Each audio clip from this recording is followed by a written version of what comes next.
Welcome, السلام علیکم۔ اللہ تعالیٰ ان چیزوں کو سخت ناپسند کرتا ہے، اونچی آنکھیں، جھوٹی زبان اور وہ دل جو جھوٹے منصوبے بنائے، وہ گواہ جو جھوٹ بولے، وہ بندہ جو بہن بھائیوں کے درمیان لڑائی جھگڑے کروائے، وہ پاؤں جو جلدی برائی کی جانب دوڑیں، وہ ہاتھ جو بے گناہ کو نقصان پہنچائیں۔ زنانہ لباس میں دو باتوں کا خیال رکھو، نہ اس قدر باریک ہو جس سے جھلک نظر آئے، اور نہ اس قدر تنگ ہو جس سے جسم کے اعضاء ظاہر ہوں۔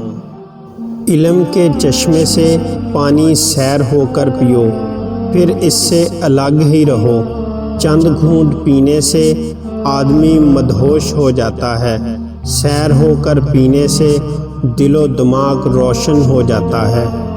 ادب نام ہے انسان کے خیالات کا، جذبات کے اظہار کا، اور ان خیالات کی بنیاد تجربے پر ہوتی ہے، یعنی کہ ان کی جڑیں زندگی کے حالات میں کافی دور تک پھیلی ہوتی ہیں۔ بلا شبہ دنیا ایک باغ ہے، سبز باغ، جو لوگوں کے دلوں کو لبھاتی ہے، اور اس کی طرف بہت سے لوگ جھک جاتے ہیں۔ پس تم دنیا سے دل نہ لگاؤ اور نہ ہی اسے مضبوطی سے تھامو، اور جان لو دنیا کسی کو نہیں چھوڑتی۔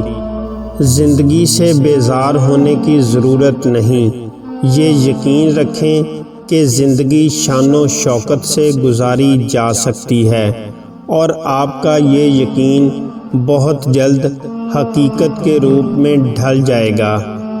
عورت 100 سال تک جوان رہنا چاہتی ہو تو روز 3 عدد لیچی کا پھل کھایا کرے۔ اپنے کام میں عظیم الشان کامیابیوں کے باوجود ہمیں متکبر نہیں ہونا چاہیے۔